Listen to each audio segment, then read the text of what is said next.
Hello everyone. So here we are in part 4, which is last part of the story The Shroud, written by Munshi Premchand. And here we are at a market where Gishu and Madhav went to find shroud and woods for the dead wife of Madhav.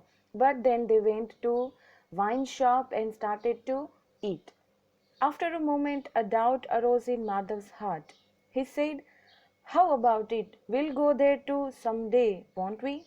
So they are already drinking so much daru, and then suddenly Madhav has a doubt that वो वह यही बात कर रहे हो रहे होते हैं कि हम प्रार्थना करते हैं कि वो स्वर्ग में जाए, भगवान उसके लिए अच्छा अच्छा सब कुछ करे क्योंकि उसकी वजह से हमने खाना खाया, ये वो वगैरह। थोड़ी देर के बाद माधव को ऐसा कुछ डाउट हुआ तो उसने पूछा कि हम भी तो उधर एक दिन जाने वाले हैं ना। Kisho gave no answer to this childish question. He didn't want to the thought of a heavenly matters to interfere with this bliss. तो गिशु ने तो कोई जवाब नहीं दिया क्योंकि वो अभी कोई हेवनली मैटर्स मतलब ऐसी ऊंची ऊंची बातें करने के लिए उसके पास अभी सब सोचो का टाइम भी नहीं था और उसको सोचना भी नहीं था। जो उसको अभी ये जो ब्लिस जैसी उसकी जो हुई है उसके साथ जो घटना की वो लेने कुछ गए थे और कर कुछ रहे हैं। When she asked us that why we didn't give her a shroud, what will you say? अभी भी माधव का तो बोलना चालू है कि if we went there and she will means in heaven and she will find us and then will she interrogate us that why we didn't provided her shroud, what we will say? We'll tell her to go get lost. गुस्सा आ गया, हम बोल देंगे भाई इधर से निकल। She certainly asked, वो जरूर से पूछेगी। How do you know that she won't get a shroud? Do you consider me such a donkey? I have lived in this world for 60 years and I have just been loitering around. She'll get a shroud and very good one. देखो अभी गिसु ने क्या कहा कि तुम्हें ऐसा किसने कहा कि उसको श्राउड नहीं मिलेगा, उसको कफन नहीं मिलेगा। तूने मुझे क्या बेवकूफ़ समझा है? मैं यहाँ पिछले 60 साल से हूँ और मुझे पता है कि उसको उसका कफन ज़रूर मिलेगा क्योंकि उसे पता है कि ये जो हमारा कस्टम है वो किस तरह से काम करते हैं, लोगों की जो मेंटालिटी है वो किस तरह से काम करते हैं। तो Gishu is a practical man actually, so he has the answer. Mother was not convinced. He said, "Who will give it? You have gobbled up the rupees. It's me shall ask. I am the one who put the vermilion in her hair to mark her as my wife." So वो तो convince नहीं हुआ। उसने बोला कि तुम्हें ऐसा क्यों लगता है कि उसको मिल ही जाएगा, तुम्हें नहीं पूछेगी, मुझे क्वेश्चन करेगी कि मैं उसका पति था, मैंने उसकी मांग भरी थी और अपनी पत्नी बनाया था, तो वो तो मुझसे ज़रूर पूछेगी। Gishu grew irritated. "I tell you she'll get a shroud. Why don't you believe me? Who will give the money? Why don't you tell me?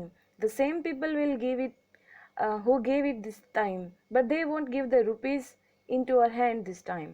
So कौन हमें रुपए देगा?" तो उसने कहा कि वही लोग हमें देंगे जो इन्होंने अभी रुपये दिए थे, पर हाँ ये बात है कि इस बार वो रुपये हमें हमारे हाथ में नहीं देंगे, शायद श्राउड ही खरीद के दे दें पर देंगे ज़रूर। As the darkness deepened and the stars glittered more sharply, the tumult in the wine house also increased.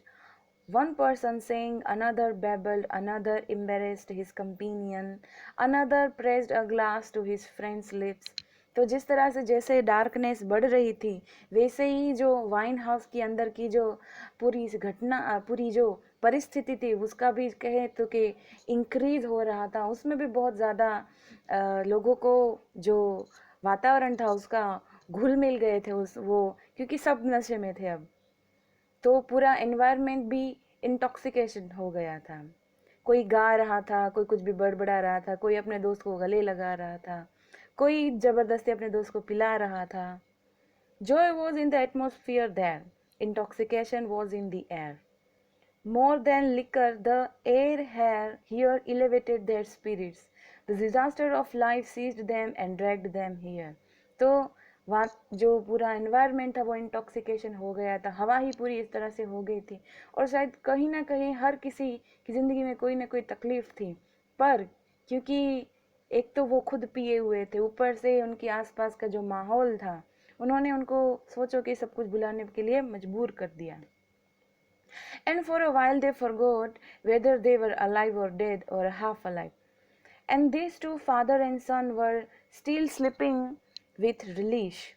Everyone's eye had settled on them. How fortunate they were. They had a whole bottle between them. अभी दारू की बोतल तो महंगी मिलती है, तो इन्होंने तो के पास तो बहुत ज़्यादा रुपए थे.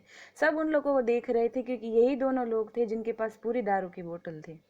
After he had finished eating, Madhav picked up the leaf plate of leaf-over puris and gave it to the beggar who was standing there looking at them with hungry eyes. देखो कितने बड़े हो गए. तो खाना खाने के बाद जो उनके पास खाना बच गया था, जो कभी बचा हुआ खाना खाते थे, वो बचा हुआ खाना उसको, उन लोगों को जो भिखारी देख रहा था, उसको उन्होंने डाल दिया. And for the first time in his life he felt the pride and delight and thrill of giving. उसको जिंदगी में पहली बार वो जो आनंद मिला किसी को कुछ देने का, वो उसको पहली बार मिला था. Yeshu said, "Take it, eat your fill, and give her your blessing. She whose earning this hour has died, but your blessings will certainly reach her. Bless her with every hair on your body. These are the payment for every hard labor." तो उसने बोला कि खा ले ये तू, और उस जो मर गई है उस औरत को अपनी blessings they. Madhav again looked toward the sky and said, "She'll go to heaven, she'll become the queen of heaven." Madhav इतना खुश था क्योंकि उसको पेट भर के खाना मिला था, वो गरीब किसी को दे सके उतना उसके पास बच गया था. तो माधव ने एक बार फिर से आकाश में देख के बोला कि वो तो स्वर्ग में ही जाएगी, वो स्वर्ग में जाएगी नहीं, स्वर्ग की महारानी बनेगी. Gishu stood up and, as if swimming in waves of joy, and said, "Yes, son, she'll go to the heaven. She never tormented anyone. She never oppressed anyone. Even while dying, she fulfilled the greatest desire of our lives. If she doesn't go to the heaven, then then will those fat rich people go who loot the people with both hands and go to the Gangas to wash away their sin and offered holy water in temples?"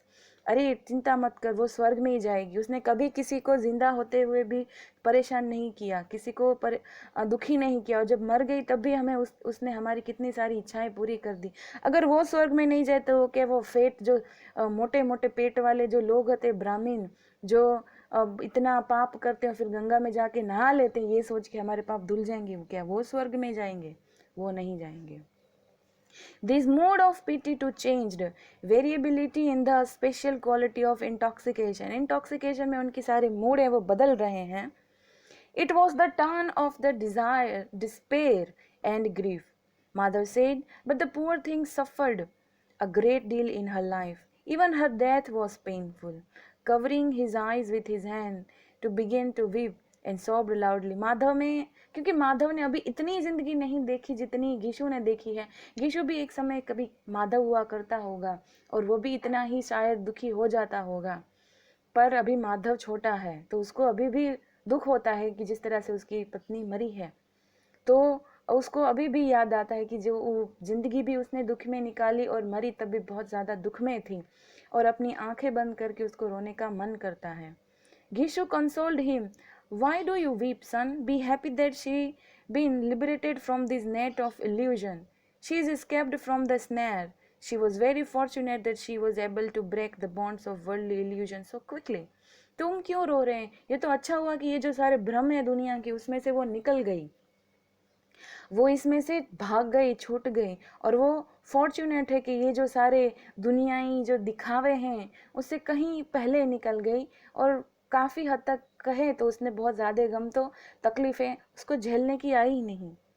And both standing there began to sing an old ballet.